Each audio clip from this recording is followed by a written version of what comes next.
Só para iniciar um pouquinho a minha fala, né? Eu não poderia deixar de mencionar algumas pessoas aqui. Depois a gente fala um pouquinho, né? O que nós viemos fazer. Mas falar para o público jovem, eu diria que é muito especial. E quando eu cheguei aqui hoje, que o Bittencourt me comunicou, e Neiva, você vai falar para o Senge jovem, para o Senge estudante, eu voltei para o meu quarto e mudei completamente um pouco do foco da minha apresentação. Mas eu gostaria, Raul, Roberto, de saudar todos os Senges aqui no Consenge, em nome do meu Senge, né, em nome do meu presidente, Bira. Né? Bira é o Biratã Félix, mas para a gente lá em Salvador, lá na Bahia, é Bira. E dizer, Bira, que eu não só sou um entusiasta do seu trabalho, sou admiradora e deixo isso claro, porque existe um Senge Bahia antes do Bira. E o trabalho que você faz lá, meu amigo, que Deus te ilumine muito para que você continue na busca da valorização profissional. Eu sei o quanto o Senge Bahia é importante, né, na defesa dos nossos profissionais, na defesa da questão do salário mínimo profissional. Eu conheço você, Bira, há uns quase 10 anos, 8 anos, e continuo assim, te admirando pelo trabalho. Clécio, eu vou saudar você em nome de todos os estudantes aqui, né? Eu sou uma admiradora e acompanho o trabalho do Senge Jovem. Eu devo acessar o site do Senge Bahia, no mínimo, umas 3 vezes por semana, e cada vez que eu acesso, as notícias me deixam mais feliz ainda, porque a gente vê o quanto, né, vocês conseguiram absorver a proposta, a ideia de Bira, do Senge Bahia, com relação ao trabalho e o papel do jovem engenheiro. Então, quando você diz aqui, nós não temos hierarquia, e realmente, eu conheço já uns 3 componentes do Senge Jovem da Bahia, e todos vocês são extremamente politizados. Isso, para a gente, Raul, é gratificante, porque quando a gente fala na questão da renovação, né, que o Roberto comentou aqui também, para a gente dar um certo até alívio da gente ver o nível dos jovens, né, que está vindo participar e o quanto é o comprometimento desse jovem. Nós tivemos recentemente a 71ª SOEA, que foi lá em Teresina. E, olha, 71 SOEA já feita no sistema Confea-CREA, né, mútua. E a participação do jovem engenheiro na SOEA, gente, foi extremamente gratificante. Para vocês terem, você estava lá, né? Só pelo seu gesto. Então, a gente vê assim, nós tivemos o CONTEC, né, que foi o Congresso Técnico Científico. Nós tivemos no CONTEC mais de 600 trabalhos técnicos voltados para a área de engenharia durante o evento. Desses 600, nós tivemos, Roberto, 400 trabalhos de estudantes engenheiros que foram selecionados. E nós tivemos, desses 400, 21 que foram publicados.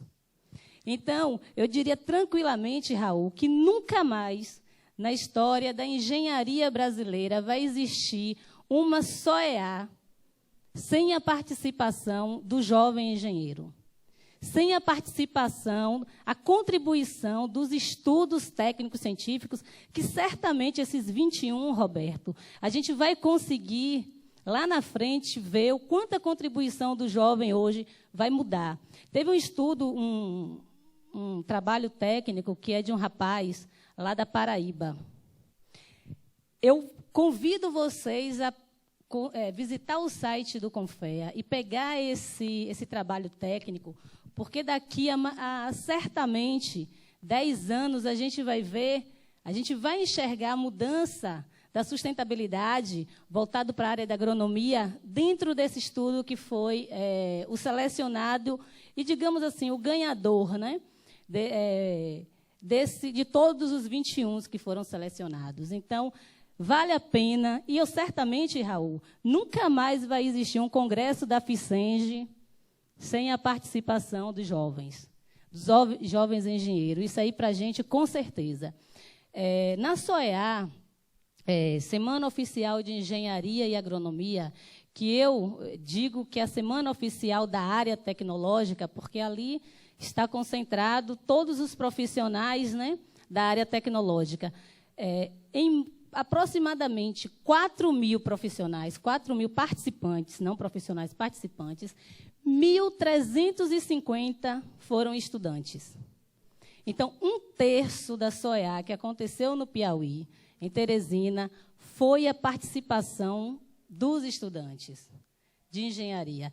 E o nível de participação durante as palestras, a discussão, o CREA Jovem, nossa, com certeza, você estava lá, com certeza a gente vai poder ver o resultado nas próximas SOEAs, nas próximas discussões, né, de quanto a gente precisa também avançar no nosso sistema com fé, CREA e mútua. Mas aí, voltando um pouquinho, até falando, Clécio, minha origem, só para a gente estar colocando aqui, que eu me sinto à vontade em falar para vocês, eu vim do interior da Bahia, estudei, que na época, foi ontem, viu? Na minha época, era o 2º grau, eu estudei no Colégio Estadual da Cachoeira.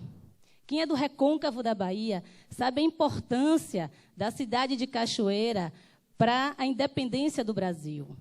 Para nós que conhecemos um pouco e a gente lê um pouco mais sobre a independência do Brasil, existem relatos que a independência do Brasil começou no 2 de julho em Cachoeira, e não em 7 de setembro, com aquela foto de Dom Pedro, né, onde ele diz independência ou morte. Então, a gente veio lá daquela época dos movimentos estudantis. Quando eu vim para Salvador, eu passei na UFBA para cursar administração. Poxa, eu tinha vindo de uma base política estudantil em Cachoeira e procurava um pouco da minha referência lá na UFBA, mas eu estava completamente fora. Eu estava na faculdade de administração. E aí eu fui conhecer a Politécnica. Quando eu cheguei lá, Clécio, o que eu vi, sabe, aquele fervor da política, né, não só partidária, mas a questão da ideologia política classista também, eu disse, eu estou no curso errado. Aí fui fazer engenharia. E, certamente, eu não fiz engenharia, eu sou engenheira, e vou fechar o meu ciclo de vida defendendo a minha categoria, não só da minha modalidade, mas de todas as modalidades, porque não existe um Brasil, não existe um mundo sem engenharia. Então, só para deixar aqui um pouco da nossa reflexão, pensamento, para a gente entrar no nosso tema, que, Alessandra, eu acredito que vocês receberam. Pode passar. Eu acredito que todos vocês receberam o Código de Ética Profissional. Receberam? Esse é um modelo de bolso, né? Mas ele também está disponibilizado no site do Conselho Federal de Engenharia e Agronomia, o CONFEA. E na primeira página do nosso código de bolso, né? do nosso código de ética, ele diz o seguinte: ética é um dos principais instrumentos da valorização profissional. Ao agir dentro da legítima conduta ética, os profissionais da área tecnológica, responsáveis pela habitação, cidades, produção de alimento, segurança e sustentabilidade ambiental, têm sua função social reconhecida pela sociedade. Pautar nossa conduta pelo princípio da ética é o caminho para consolidar a identidade social que nossas profissões merecem. Então, esse é o nosso entendimento. Nós, da área tecnológica, nós profissionais, entendemos o que significa, o que é a ética, né, nas nossas profissões. Então,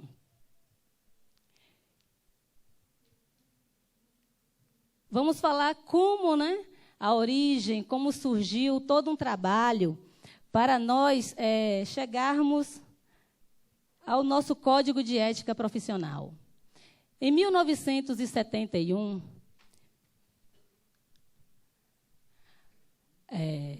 grande pacto ético das profissões do sistema, firmado pelo presidente do CONFEA na Resolução 2005 de 1971. Se passaram 30 anos, né? E depois de 30 anos, no 4º Congresso Nacional dos Profissionais, lá o CNP, que aconteceu em Foz do Iguaçu. O que é o CNP? É um Congresso Nacional. Eu diria para vocês que, no meu entendimento, eu acredito que Roberto também comunga do mesmo, talvez seja o congresso mais importante do sistema CONFEA, CREA e Mútua. É onde todos os profissionais trazem das suas regionais as contribuições para a mudança do nosso sistema. É onde todos os nossos profissionais conseguem ter direito à voz e a voto do que é que nós queremos de mudança para o nosso conselho.